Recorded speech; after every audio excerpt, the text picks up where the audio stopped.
सब। हरे कृष्णा, धन्य प्रणाम आप सभी को। तो आज हम एक बहुत सुंदर सा टॉपिक लाए हैं, भगवान का ऋण। तो श्री जीव गोस्वामी बोलते हैं कि भक्त कोई भी भक्त जो है वो भगवान कृष्ण उसके जीवन की अपेक्षा 1 गुना अधिक प्रिय है हर भक्त को। और श्री विश्वनाथ चक्रवर्ती ठाकुर भी कहते हैं कि कोई 1000 बार भी ब्रह्मांड की सृष्टि होने तक अगर भक्ति करता रहे कोई भक्त, तब भी वो भगवान के उस ऋण को चुका नहीं पाता जो उन्होंने अपने चरण कमलों की भक्ति प्रदान करके दिया है भक्त को। तो भगवान हृदय के भीतर जो है परमात्मा रूप में प्रकट होते हैं और बाहर से वे गुरु तथा कवि अवतार के रूप में। तो भगवत गीता और श्रीमद् भागवतम के वैदिक ज्ञान के रूप में हमें भगवान अनेकों ज्ञान देते हैं, अनंत ज्ञान देते हैं, अपना असीम ज्ञान देते हैं, जिससे हम उन तक बहुत सरलता से पहुंच सकते हैं।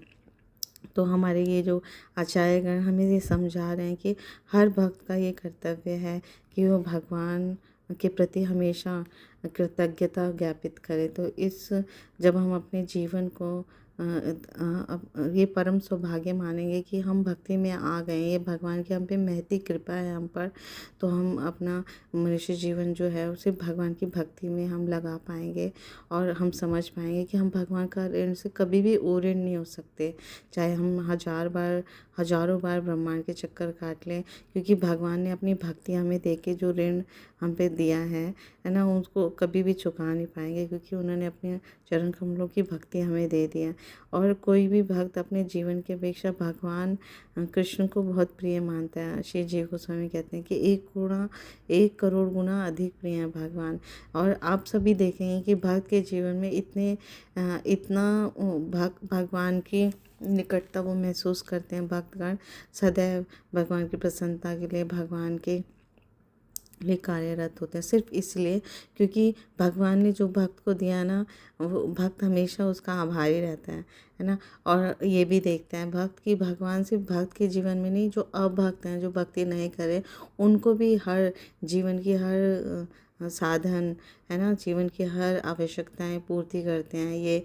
ये ऑक्सीजन, ये ताप, सूर्य ताप है ना, और ये फल सब्जियां, अन्न, धन धान्य, सोना चांदी है ना, प्रकृति है ना, हवा पानी, आकाश वायु, ये सब भगवान फ्री में दे रहे हैं, किसी से कोई पैसे नहीं ले रहे हैं। बस भगवान की एक इच्छा है कि हर व्यक्ति जो है वो अगर मनुष्य जीवन पाया है या है ना इस भौतिक जगत में आए, तो वो इस जीवन से हट के मेरे धाम आ जाए, परम धाम आ जाए। तो इसके लिए भगवान गुरु भेजते हैं, ताकि गुरु जो है हम गुरु के शरणागत होकर उनका आश्रय ग्रहण करके उनसे ज्ञान प्राप्त करके भगवान को जाने समझें और उनके धाम जाएं। तो यही भगवान चाहते हैं, क्योंकि एक परम पिता चाहता है कि बच्चा कभी भटके ना मार्ग से, वो आ जाए, घर वापस आ जाए। तो हमें ये समझना होगा। तो इसीलिए इसके लिए भगवद गीता और श्रीमद् भागवतम में असीम ज्ञान दिया उन्होंने। और ये हम पे इतना, ये सब हम बद जीवों को अपने पास बुलाने के लिए और जीवन को सरल बनाने के लिए दिया है। तो इसलिए हमें अपना जीवन जो है वो धन्य बनाने के लिए वैदिक शास्त्रों का अध्ययन करना है, श्रवण कीर्तन करना है। तो इनके श्रवण कीर्तन करते रहने से हम जीवन के परम लक्ष्य को समझ पाएंगे और भगवान के ज्ञान को हम जान पाएंगे और भगवान की प्रसन्नता के लिए कार्य कर पाएंगे। तो और इस जीवन को धन्य बना पाएंगे।